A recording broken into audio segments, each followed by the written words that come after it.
रामपुर गांव में एक बहुत ही बड़ा पेड़ था जो कि गांव वालों के लिए एक संतान की तरह बन चुका था। यह पेड़ अपने आसपास के माहौल को हरा भरा बनाता था और उसे सुंदरता का स्वर्ग बनाता था।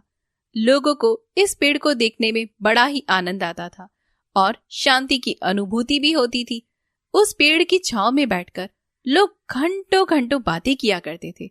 बच्चे उसके नीचे तरह तरह के खेल खेला करते थे, इसलिए वह पेड़ उन सब लोगों का बहुत ज्यादा प्यारा बन चुका था।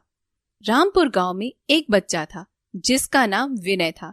विनय बहुत ही उत्साही और न्याय प्रिय बच्चा था। उसे शुरू से ही प्रकृति से बहुत ज्यादा लगाव था। वह बार बार उस पेड़ के पास जाता और उसके नीचे बैठकर अपनी किताबें पढ़ता था।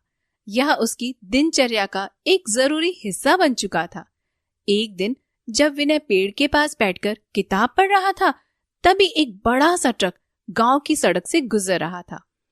ट्रक ने बिना सावधानी से राह बदल ली और उसके पहियों ने अनजाने में पेड़ की जड़ों को कुचल दिया। विनय ने डरते हुए अपनी आंखें बंद कर ली। फिर थोड़ी देर बाद धीरे धीरे उसने अपनी आंखें खोली और वह पेड़ को देखने लग गया। पेड़ की कुछ टूटी और दबी हुई जड़ों को देखकर उसका दिल दुख से बैठ गया और वह जोर जोर से रोने लगा।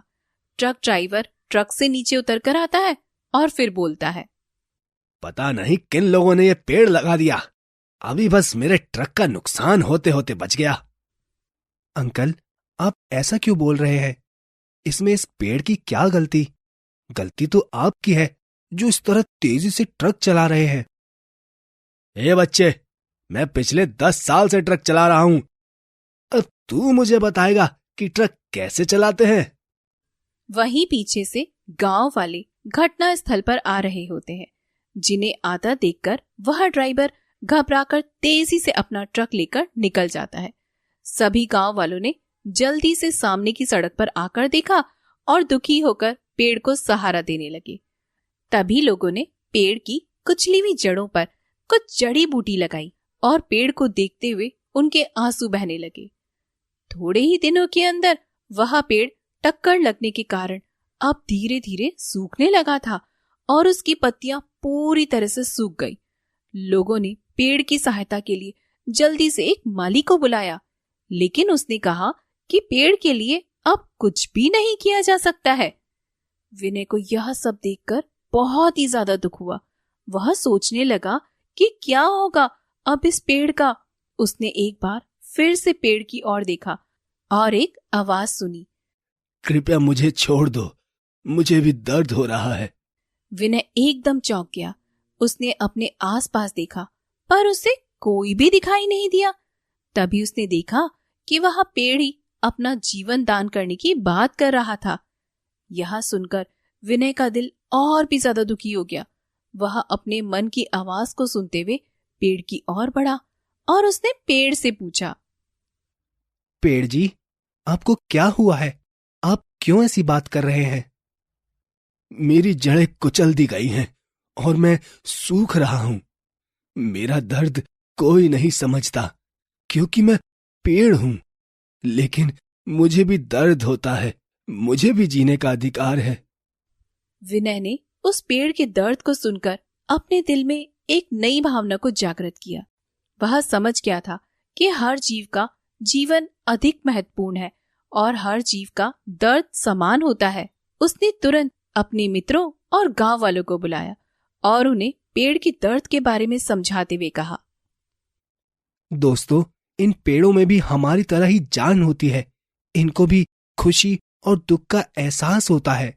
हमारा मित्र पेड़ अपनी जड़ों के कुचले जाने से दुखी है। इसे खुश करने के लिए हमें जो भी करना पड़े हम जरूर करेंगे। वहां खड़े लोगों ने भी विनय की बात का पूरा समर्थन किया और वहां एक छोटा सा बगीचा लगाने का निर्णय लिया। सब बच्चे मिलकर वहां छोटे छोटे पौधे लगाने लगे। जैसे जैसे पौधे लगते जा रहे थे, वहां खड़े लोग और भी ज्यादा उत्साहित होते जा रहे थे। सब लोगों ने साथ में मिलकर मित्र पेड़ की सहायता की और उसके चारों ओर कई सारे पौधे लगाकर जमीन को हरा भरा कर दिया। वे लोग उन पेड़ों के नीचे मिट्टी, खाद और पानी डालकर उनकी देखभाल करने लगे। फिर एक दिन वहां से निकलते हुए विनय ने देखा कि उस पेड़ के ऊपर हरे पत्ते आने लग गए थे और कुछ जगह छोटे छोटे फल भी लगे हुए थे।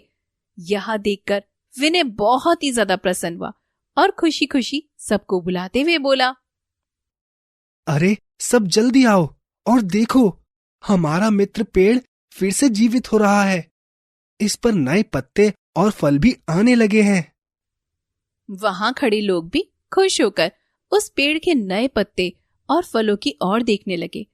उन सब छोटे छोटे पेड़ों की उपस्थिति के कारण अब उस बड़े पेड़ की स्थिति में भी सुधार आने लग गया था, क्योंकि अब वहां की मिट्टी में एक पेड़ के लिए जरूरी हर तत्व शामिल हो चुका था।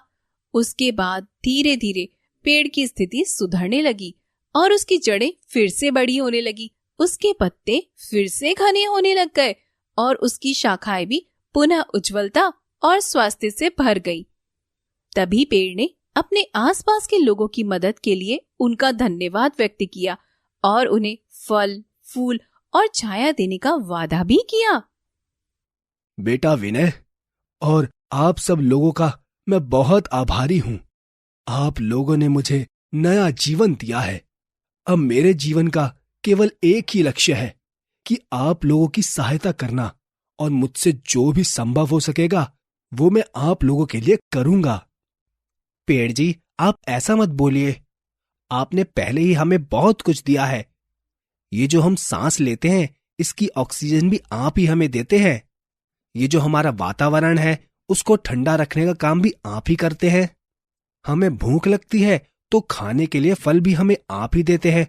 और तो और ये जो गिलहरी और अलग अलग प्रकार के पक्षी हैं, ये अपना रहने का घर भी पेड़ में ही बनाते हैं।